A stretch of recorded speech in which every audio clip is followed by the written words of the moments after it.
وبلغ رسوله نبي الكريم، ونحن على ما قال ربنا وخالقنا ورازقنا من الشاهدين والشاكرين، والحمد لله رب العالمين. Kwa wale wanaojiunga na darsa hii ni darsa yetu ambayo tulitoka nayo kabla ya Ramadhan, na tulianzia suratul Baqara biidhnillahi wa fadlihi. Leo tuko katika suratu Ali Imran, nadhani aya 116 hapo. Kwa hiyo tulipendekeza kwamba hata katika mwezi wa Ramadhan tuwe nayo, tuendelee nayo, na tulianza siku ya juzi Ramadhani mosi. Lakini kuna baadhi ya wanafunzi wetu wengine wameleta complain kwamba zile siku za weekdays zinakuwa ngumu sana kwao kutokana na majukumu yao mbalimbali, na kwa hakika hilo tumeliona. Lakini vile vile likatoka pendekezo kwamba angalau tufanye katika siku za Jumamosi na Jumapili. Nadhani watakuwa wamehudhuria Sheikh na kuona umehudhuria kwa sababu umepata fursa yako, na hili tumelifanya ili angalau tupate kwenda haraka haraka, tupate chochote kutokana na tafsirul Qur'an. Na miongoni mwa mambo ambayo tunasoma humu ndani ni maani ya tafsirul Qur'an kwa taufiki ya Allah subhanahu wa ta'ala. Na mimi natumia kichwa au moyo kwa kusoma, ni jukumu la wanafunzi kunisimamisha pahala popote ambapo nakosea. Bila ya hivyo mtakuwa mnapata dhambi, kwa sababu Qur'ani inakosekana baadhi ya vitu na mnaachia inapita. Kwa hiyo leo tunaendelea, na kesho inshallah tutaendelea, na tutakuwa hatuendelei katika siku nyingine na tafsiri. Tutapanga tutafanya nini, tunaweza tukasema kitu chochote kingine au tukaachia kwa tafsiri ikawa inaendelea siku ya Jumamosi na Jumapili kwa nyakati hizi za dhuhuri ambazo ni nzito kwa baadhi ya watu. Lakini darasa zetu za kawaida za alasiri zinaendelea kwa siku zote inshallah. Tayeb, innal ladhina kafaru, Mwenyezi Mungu hapo anawataja sasa waliokufuru miongoni mwa ahli alkitab. Aya za juu hapo walikuwa wanatajwa watu walioamini miongoni mwa ahli alkitab, na tukasema huu ni uadilifu wa Mwenyezi Mungu katika maneno. Subhanallah, Qur'ani inatufundisha mambo mengi sana, na miongoni mwa mambo ambayo tunafundishwa hapa na Qur'ani ni kwamba i'dilu fi qawlikum wa fi amalikum, msiwe waadilifu tu katika vitendo, mwe waadilifu pia katika maneno. Vipi kuwa mwadilifu katika maneno? Makafiri wa Maka walipokuwa wanafanya machafu, wakamwambia Mtume, hivi tunavyofanya tumewakuta wazee wetu wanafanya, kwa hiyo tumerithi zaidi ya wazee wetu. Wallahu amarana biha, na Mwenyezi Mungu ametuamrisha tufanye hivi. Wametaja mambo mawili, tumewakuta wazee wetu hizi shirki na mambo mengine wanafanya, kama ni shirki kama nini, lakini tumezirithi, na Mwenyezi Mungu ametuamrisha. Kwa hiyo sisi tunafuata wazee wetu, tunafuata na Mungu. Ikaja comment kutoka kwa Allah, taaliki ya suala lao hili, lakini masala walioyasema ni mawili, tumewapata wazee wetu na Mungu ametuamrisha. Allah akakomenti juu ya jambo moja tu, waambie hao Mwenyezi Mungu haamrishi maovu na machafu. Mmoja akalinyamazia lile la kuwakuta wazee wao, Allah hakukomenti juu ya, kwa sababu ni kweli waliwakuta wazee wao, lakini lile kwamba Mungu ametuamrisha, Mungu akakomenti juu ya Allahu la ya'muru bil fahsha.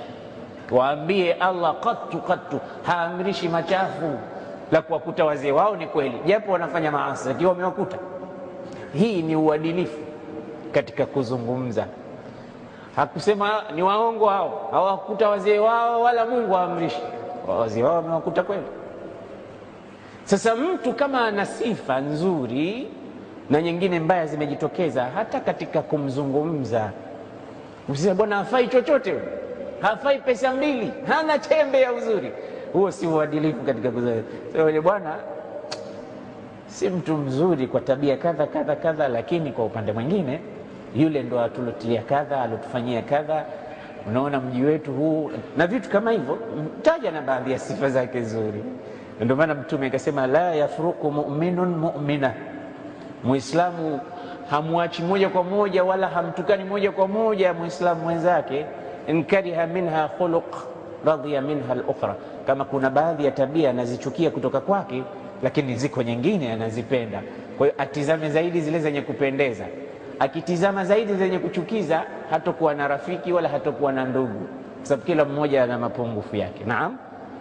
Kwa hiyo Allah amezungumzia Mayahudi kwamba wamo miongoni mwao waumini, ndio akasema laisu sawaa. Itizame aya ya juu hapo, laisu sawaa min ahli alkitabi ummatun qa'imatun yatluna ayati llahi ana al-layli wa hum yasjudun. Wapo wanaosali, wapo wanaotoa zaka, wapo wanaosoma Qur'an, wapo wanaosimama usiku, wapo wema yu'minuna billah, wapo wanaomwamini Mwenyezi Mungu wal yawmil akhir, wanaiamini na siku ya mwisho, wayamuruna bil ma'ruf, ni Mayahudi hao, wapo wanaoamrisha mema, wayanhauna 'anil munkari wa yusari'una fil khairat, na machafu wanakataza na mema wanayakimbilia, wa ulaika minas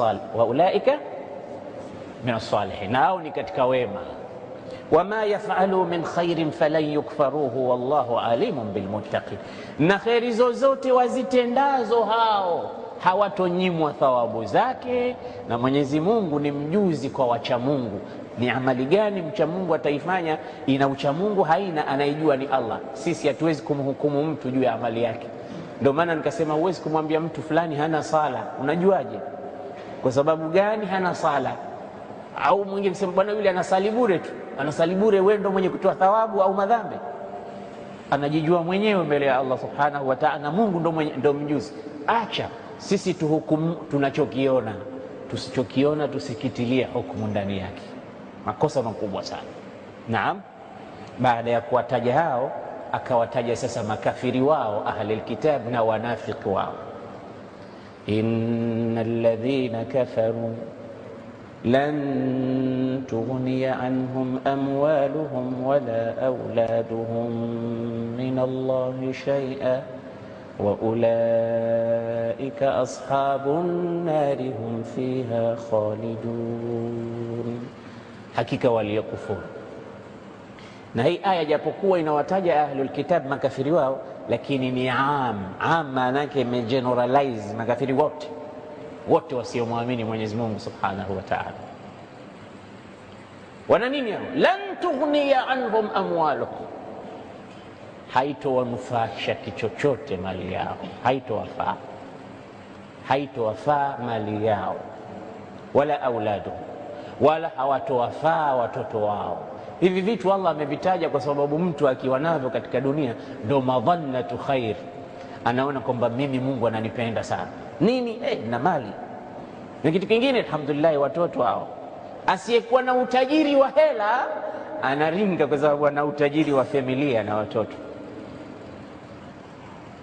Kwa hiyo vitu hivi anaona kwamba vinamfaa sana hapa ulimwenguni. Akipata maradhi kidogo, shafikiria mfuko wake, unaweza ukampeleka wapi? Mfuko wangu wa kunipeleka tu hospitali ya Mnazi Mmoja. Wa kwangu mimi naweza nikaruka hata nikaenda Muhimbili. Wengi kusema mimi hata Ujerumani nafika. Kwa hiyo sibabaishu mimi na kitu chochote katika matatizo ya dunia au afya au education au kitu chochote kingine, mali ipo. Kwa hiyo kikiwa kinatokea chochote, mtu anaifikiria mali yake. Kama hana mali, anawafikiria watoto wake. Nikitokea la kutokea, wako wapi? Yuko wapi fulani? Yuko wapi fulani? Yuko wapi fulani? Anakuwa murtah kwa sababu anajua navyo vidume na watoto. Ndio maana yule ambaye hana watoto anahuzunika. Naam. Lakini kwa hakika sio kwamba Mungu amekupa neema eti una mali au una watoto. Mungu amekupa mtihani, vipi utaitumia mali yako na vipi utawalea watoto wako, kwa sababu hao watoto inaweza ikawa sababu ya kukupeleka motoni kama ilivyo mali. Ndio maana Allah akasema fa amma al-insanu idha mabtalahu rabbuhu fa akramahu wa na'amahu fayaqulu rabbi akraman, kalla laysa al-malu dalila al-ikram wa laysa al-faqru dalila al-ihana. Pesa na mali sio dalili ya kupendwa, Wala ufukara sio dalili ya kuchukiwa, lakini Mwenyezi Mungu anasema inna akramakum inda Allahi atqakum. Kupendwa na ubora ni pale mtu anapochaguliwa na njia ya kheri akawa mcha Mungu. Maana Mtume akasema man yuridillahu bihi khairan yufaqihu fi din. Mwenyezi Mungu akikutakia kheri wewe atakuelekeza katika kukupa elimu ya sheria ya kuijua dini yako. Sema alhamdulillah, subhanallah. Kwa hiyo wale makafiri waliona mali na watoto, lan tughniya anhum amwaluhum, hazitowafaa hizo mali wala auladuhum, wala watoto wao, min Allahi shay'a, mbele ya Mwenyezi Mungu kitu chochote. Na vile vile sio makafiri tu, mtu yoyote ambaye atatoa mali zake, hata Muislamu, lakini mali hizo la yuradu bihi wajhu Allah, zimetolewa si kwa lengo la Allah, labda anatoa apate sifa, anatoa kwa ria, anatoa kwa mambo ya kidunia, hazimfai kitu chochote mbele ya Allah, kwa sababu atakwenda siku ya Kiyama akute kwamba hakupata kitu. Akiuliza ataambiwa hukunitaka mimi, innama anfaqta liyuqala fulanun sakhi, ulitoa pesa zako watu wapate kusema wewe si bakhili, wewe ni mtoaji. Faqad qila dhalika, na hilo lishasemwa, kwa maana kwamba ujira wako umeshaupata duniani. Kwa hiyo atahadhari mtu hata akitoa. Na ndio maana Uislamu umehimiza, sio kwamba hufai kutoa mbele ya watu, unaweza ukatoa, lakini innamal a'mal binniyat, nia yako.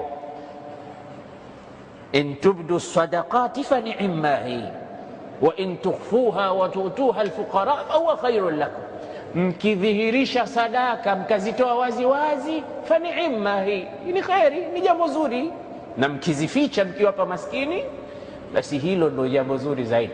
Ndio maana katika kivuli siku ya Kiyama watu 7 watakuwa katika kivuli, wa rajulun tasaddaqa biyaminihi fa akhfaha hatta la ta'lama shimaluhu ma anfaqat yaminu, mtu ambaye ametoa sadaka kwa mkono wa kulia, mkono wa kushoto hauna habari.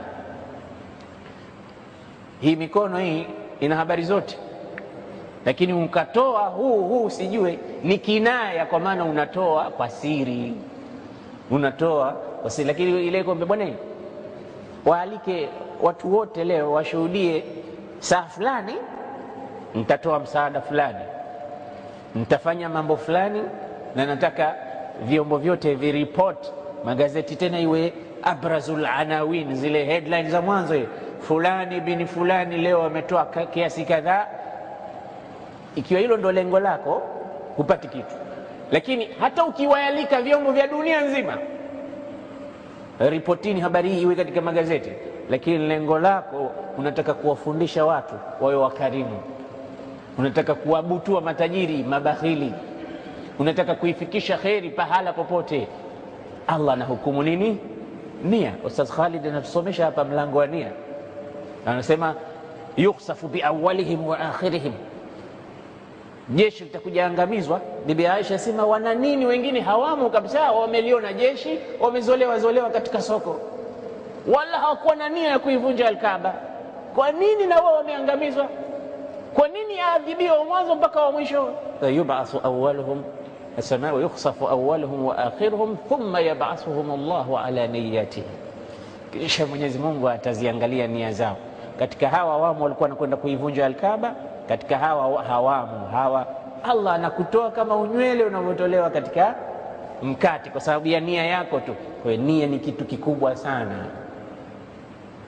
Sasa usimhukumu mtu, bwana yule akitaka kutoa mpaka aite vyombo vya habari, usimhukumu. Pengine ana nia yake nzuri hata kuliko yule anayetoa kwa siri.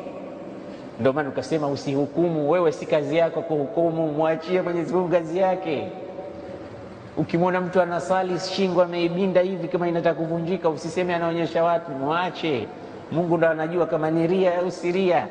Lakini kwa yule waziwazi aliyekuwa katika sala, alafu kamwambia bwana hongera, sala yako ilikuwa nzuri sana, nimeipenda, akasema nalikuwa nimefunga pia, usije ukasahau, huyu anaonyesha wazi kwamba anataka watu, kwa sababu saum hakuna mtu anajua isipokuwa wewe mwenyewe. Sasa ukitaka bwana leo nimefunga, Kama si Ramadhani mathalan, leo jamani nimefunga, msinione hivi, pamoja na ibada zote, lakini pia kufunga nimefunga, na jana nilitoa sadaka pale fulani na hivi na hivi na hivi, pia si vizuri, kwa sababu utawapa watu shaka. Basi mali haitokufaa kama utatoa katika njia ambayo si ya sawa, au itatolewa kwa malengo ambayo si mazuri. Lan tughniya anhum amwaluhum wala auladum, wala watoto wao hawatuwafaa min Allahi shay'a, kwa Mwenyezi Mungu na kitu chochote. Wa ulaika, na watu hao, ashabun nar, ni watu wa motoni. Allah situjalie miongoni mwao. Kwa nini imetajwa neno sahib? Sahib maana yake nini?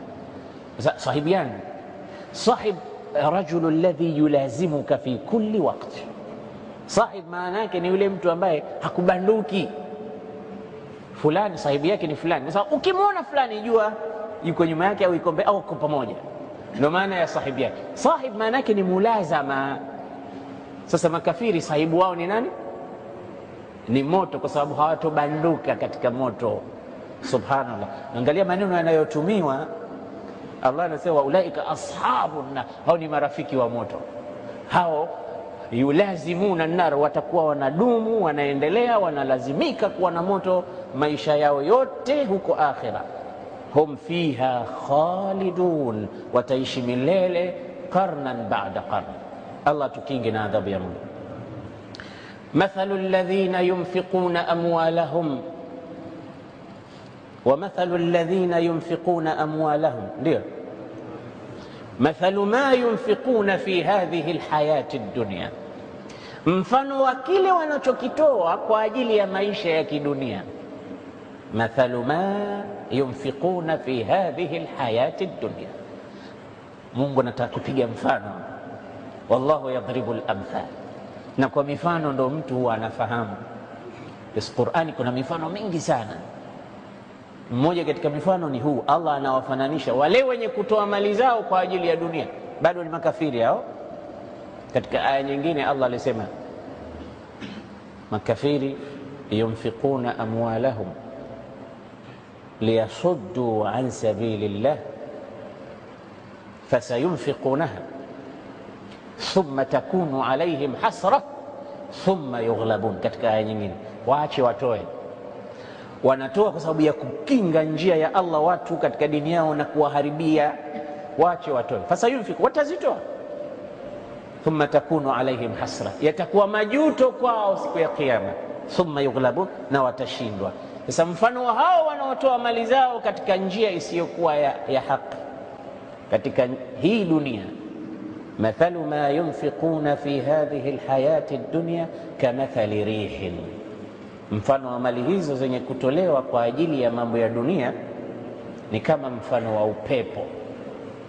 Rihin fiha sir, tena upepo wenyewe mkali, ndani yake kuna baridi kali. Sir yani bard shadid.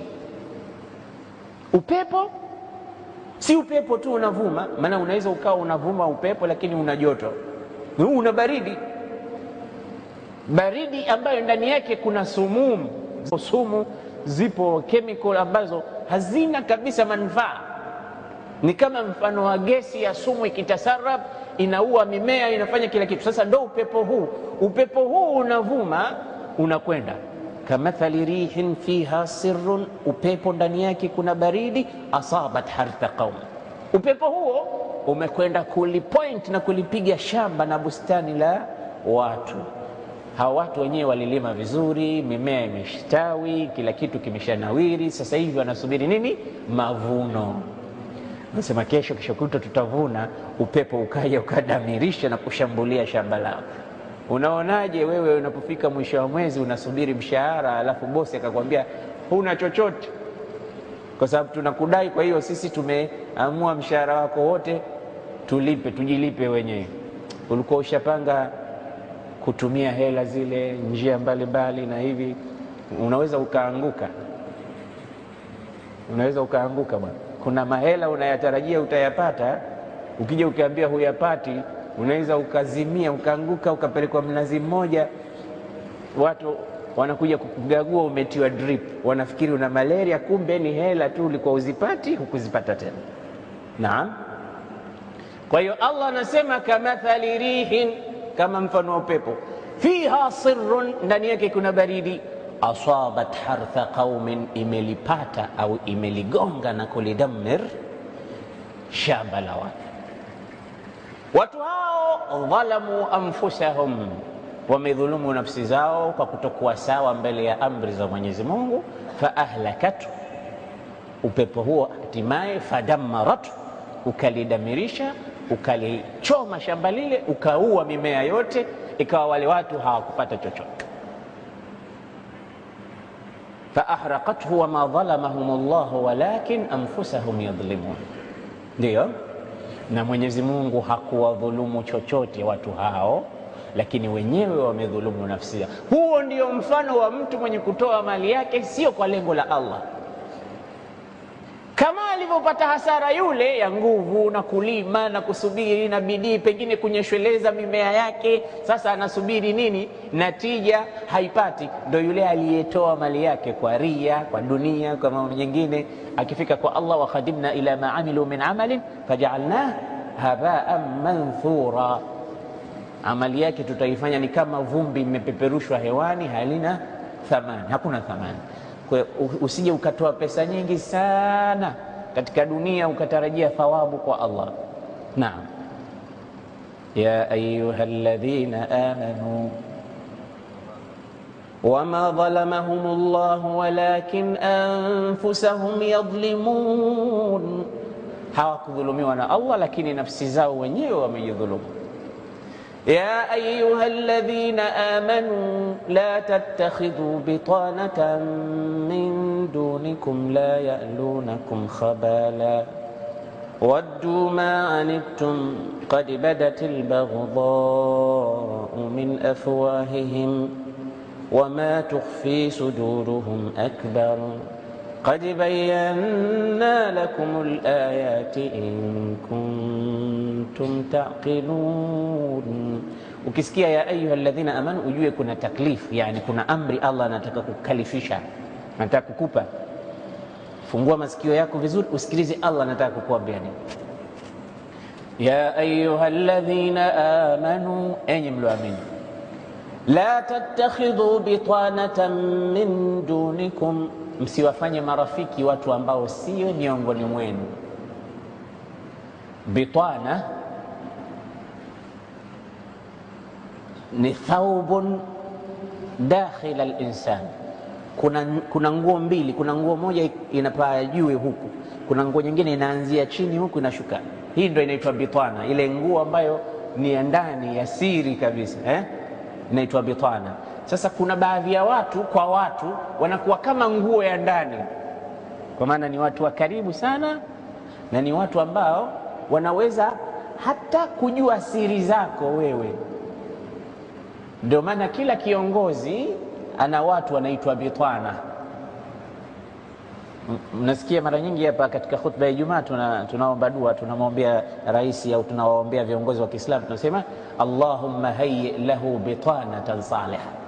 Yani maana yake Mwenyezi Mungu mpe wasiri wazuri. Bitana ni khawasi rajul, ni wale watu wa karibu, advisors. President anakuwa na chief advisor, anakuwa na watu wanamnasihi. Sasa wale wakiwa wazuri, rais anakuwa mzuri.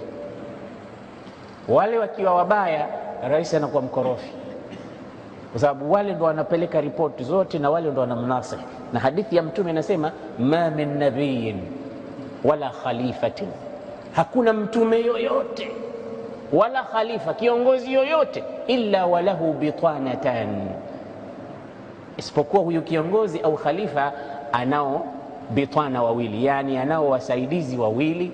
Hao watu wa karibu, khawasu rajul, watu wa karibu naye sana, anao wa aina mbili, bitanatun salihah wa bitanatu shar. Ima wanakuwa ni watu wazuri au wanakuwa wabaya. Tahudduhu wa ta'muruhu fi khairi, wanamwamrisha na kumsisitiza juu ya khairi. Watahudduhu wa ta'muruhu fi shar, na wengine humwamrisha na kumsisitiza katika shar. Hadithi hii Mtume sallallahu alaihi wasallam ameipiga watu wote sisi ambao labda tunaweza tukaishi, hii inaweza ikatuhusu. Sasa ukichaguliwa wewe kwa kiongozi, hakikisha unawachagua watu wazuri, advisors, ambao na nyinyi advisors mkichaguliwa, hakikisheni mnamuadvise mwenzenu katika njia ya sawa. Kwa hiyo hapa Mwenyezi Mungu anatuambia sisi Waislamu, la tattakhidhu bitanatan min dunikum, msiwafanye marafiki wa ndani, watu wenu wa siri, wale wasiokuwa nyinyi, yani wasiokuwa Waislamu. Kutokamana na nini? Hakuna amani ya kwamba hili jambo la siri za Waislamu au siri zenu litastirika kutokamana na yule mtu wa karibu, kwamba si Muislamu au ana uadui fulani au ni katika wanafiki. Ndio maana Saidna Umar siku moja aliambiwa kuna kijana hapa kutoka Hira, kijana mzuri sana, ni hafidh, yani bongo lake ni zuri, ni katib na ni mwandishi mzuri. Kwa hiyo ittakhidhuhu katiban, mchukue awe ndo sekretari wako. Ni kijana mzuri hodari. Kama si Muislamu, si vibaya kwamba wewe ukamfanya mfanyakazi wako, na hii haina maana kwamba Waislamu kila pahala wawafukuzi wasiokuwa Waislamu au wawatenge. Kwa sababu wa in ahadun minal mushrikina istajaraka faajir, kama atakuja mtu si Muislamu akataka kazi kwako, mpe. Unampa, kisha fanya nini? Qur'ani inasemaje? Muite katika dini, mlinganie, muonyeshe Uislamu ulivyo. Na Waislamu wengi wanaslimu wengine kwa kuona muamalati wa Waislamu. Lazima utafautishe kati ya hili tunalolizungumza na Waislamu kuishi na watu wasiokuwa Waislamu. Haina maana kwamba katika kampuni yako usiwaandike kazi wasiokuwa Waislamu au huwafukuze nyumbani kwako wafanyakazi wasiokuwa Waislamu. Hapa tunazungumzia juu ya masala hasa, very sensitive, katika siri, katika watu wazito, katika mambo ya ndani. Ni hatari, na sio Waislamu tu, hata wasiokuwa Waislamu tu, hata Waislamu wenzako wanafiki ambao hawapaswi kujua baadhi ya mambo, wasiwe karibu sana. Hili haliwahusu tu wasiokuwa Waislamu. Hii picha iko wazi. Inawezekana ni Muislamu lakini ni mnafiki, inawezekana ni Muislamu lakini tabia zake si nzuri, inawezekana ni Muislamu lakini hana siri. Sasa ukamweka mtu wako wa karibu, jambo unalisema unamwambia ni siri, siku ya pili unasikia mitaani na ni Muislamu, huyo ataingia katika bitanatan ghaira salih.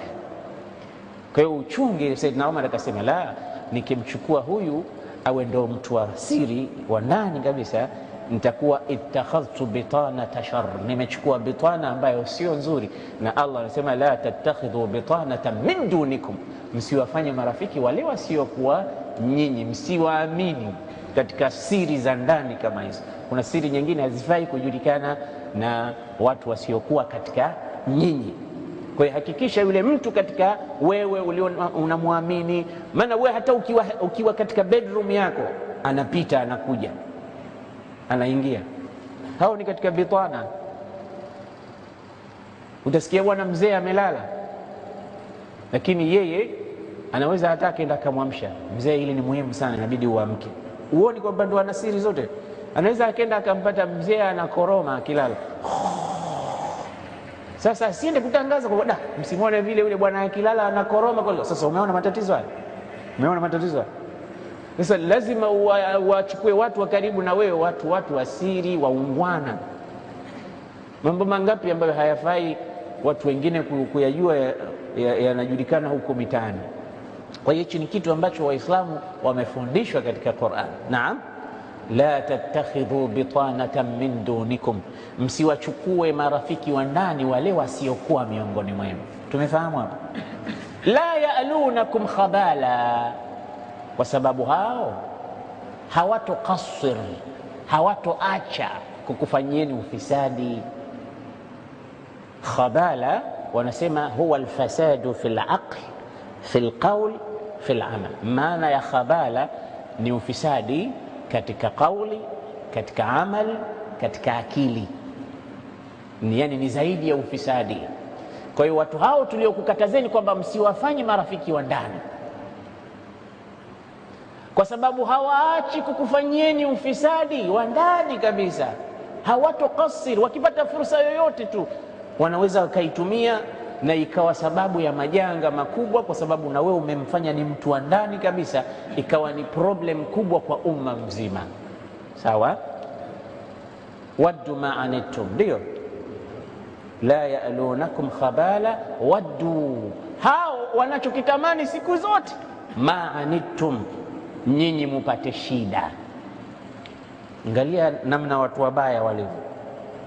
Watu wote wabaya, wanaomchukia mtu, wanaomhusudu mtu, wasiompenda mtu, siku zote wanamwombea mabaya.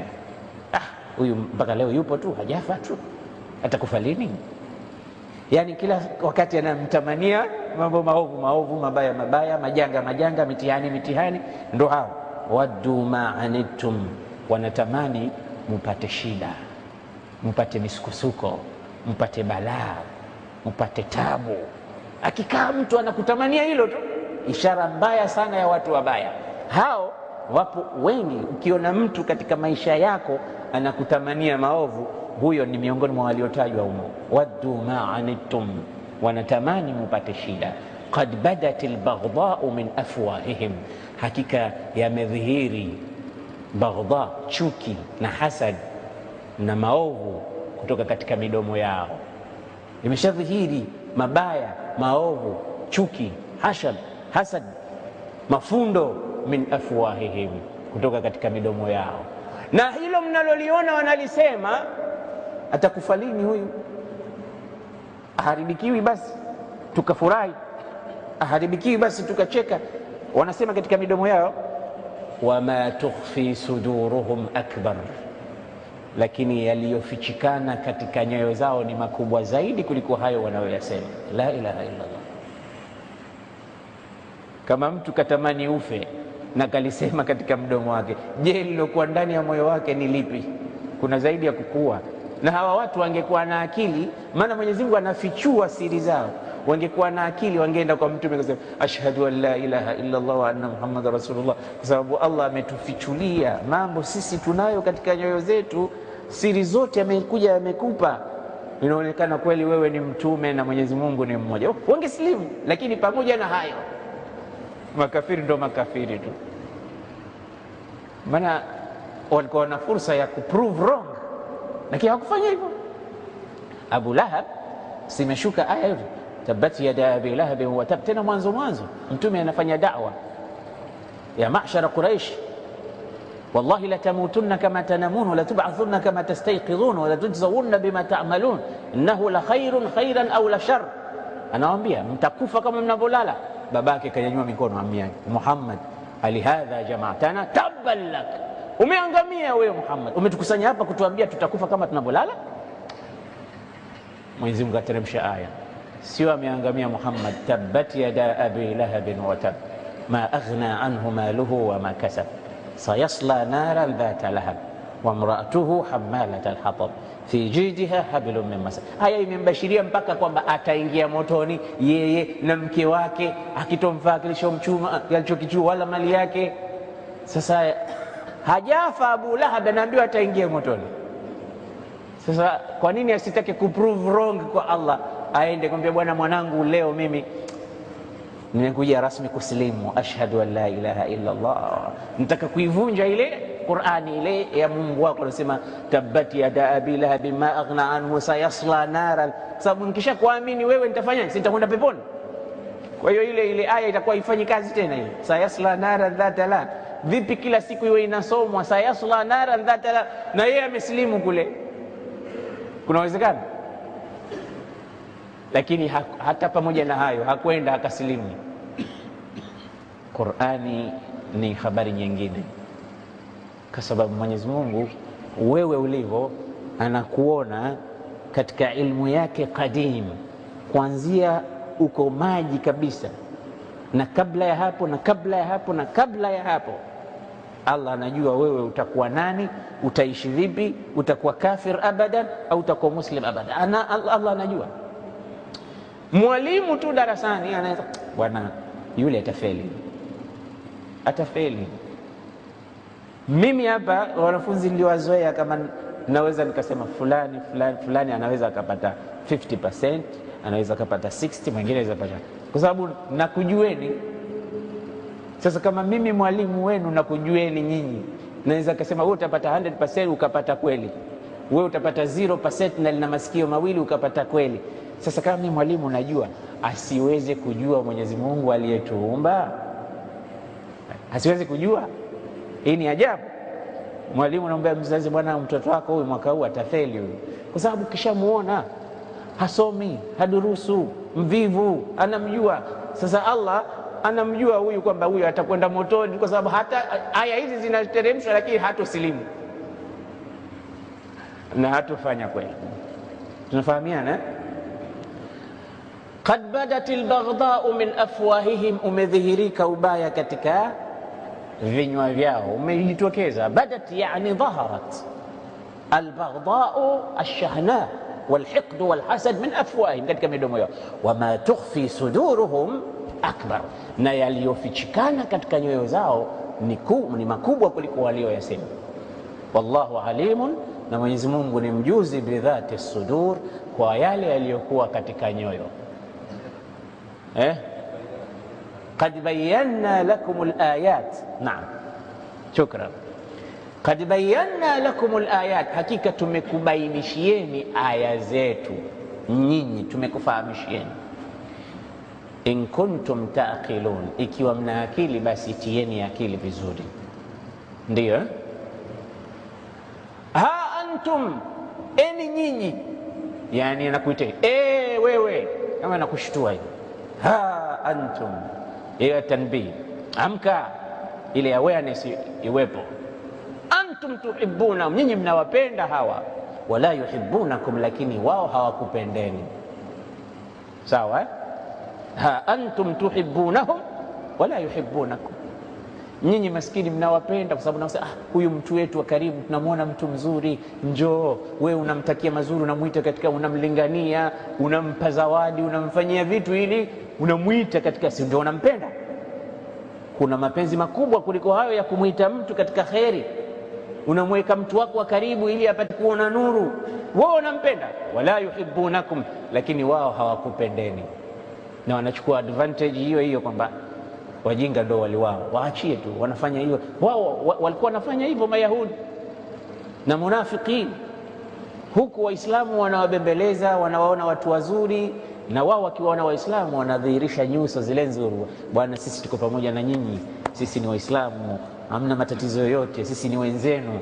Alafu wakiondoka wanakwenda kule, kama ile aya inasema, wa idha laqul ladhina amanu qalu amanna wa idha khalau ila shayatinihim qalu inna ma'akum innama nahnu mustahzi'un. Kwa mchunge hili, inawezekana mtu akawa na double face, yatikum biwajhin wa yati haula'i biwajhin akhar. Kwenu anakuja na uso mwingine, lakini akiondoka, akienda kule ana uso mwingine. Huyu mtu mbaya sana, na ndio hao watu wanaozungumzwa hapa. Ha antum ulai tuhibbunahum wala yuhibbunakum wa tu'minuna bilkitabi kulli, nyinyi mnawapenda lakini wao hawakupendeni, na nyinyi mnaamini vitabu vyote mpaka vyao mmeviamini, lakini wao hawaamini. Wa tu'minuna bilkitabi kulli walau amana ahlul kitabi lakana ha antum ulai tuhibbunahum wala yuhibbunakum wa tu'minuna bilkitabi kulli wa idha laqukum qalu amanna, na wakikutana nanyi husema tumeamini. Wa idha khalau, lakini wakiwa peke yao, khalau yani ni kuwachemba peke yake mtu, imfarada. Wa idha khalau, wakiwa peke yao, addu alaikumul anamila, hung'ata ncha za vidole vyao. Kwa nini hamkupata shida? Kwa nini hawakuitumia fursa ile kukufanyieni maharibiko? Yani akiwa amekukosa wanauma vidole. Hii ni ishara ya kwamba mtu anajuta, kuna golden chance ameipoteza, iwe ya kheri iwe ya shari.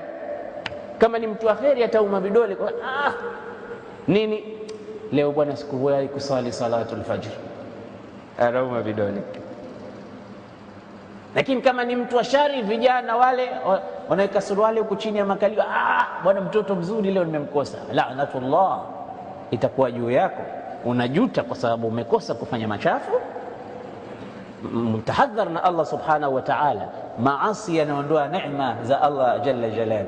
Wewe ni kijana mzuri, jikurubishe kwa Allah subhanahu wa ta'ala. Na kijana akijikurubisha kwa Allah anakuwa bora kuliko malaika, kuliko baadhi ya malaika wa Allah, kwa sababu malaika hawana ghariza, lakini kijana mwanadamu ana matamanio. Yale matamanio yale yanakufanya wewe unakuwa bora ukiyashinda kuliko baadhi ya malaika wa Allah jalla jalalu. Kwa hiyo wakiwa pamoja nanyi wanasema tumeamini, lakini wakiwa peke yao addu, hung'ata au kuuma vidole vyao, ncha ya vidole vyao, min alghaidh, kwa hasira. Qul, sema Muhammad, mutu bighaidhikum, kufeni na hasira zenu. Wanawapizwa hapo Qul mutu bighaidhikum, mtaendelea hivyo hivyo na hasira zenu na chuki zenu mpaka mtakufa. Mutu bighaidhikum inna Allaha alimun bidhati sudur. Ndio, hakika Mwenyezi Mungu ni mjuzi kwa yaliyofichikana katika nyoyo. Sawa, inshallah tufiki hapo kwa leo, kidogo kidogo tu. Wengine maduka yao wamefunga sasa hivi, warudi wakafanye kazi wapate iftari. Inshallah kesho Jumamosi, Jumapili tutaondokea in tamsaskum hasanatun tasum. Si ni kiasi au siku ya pili tuongeze kidogo kiasi Mbona msemi sasa? Mimi nauliza na saa 8, yani mpaka saa 8 anasema shekhi inakuwa kiasi. Basi inshallah tutakuwa tunafanya hivyo biidhnillah, kwa sababu nachunga mimi na waheshimu nyote mnaokuja, na mnaheshimu na vichwa vyenu, naheshimu na kazi zenu na shughuli zenu. Kwa hiyo inshallah tuangalie maslahi mengineyo zaidi.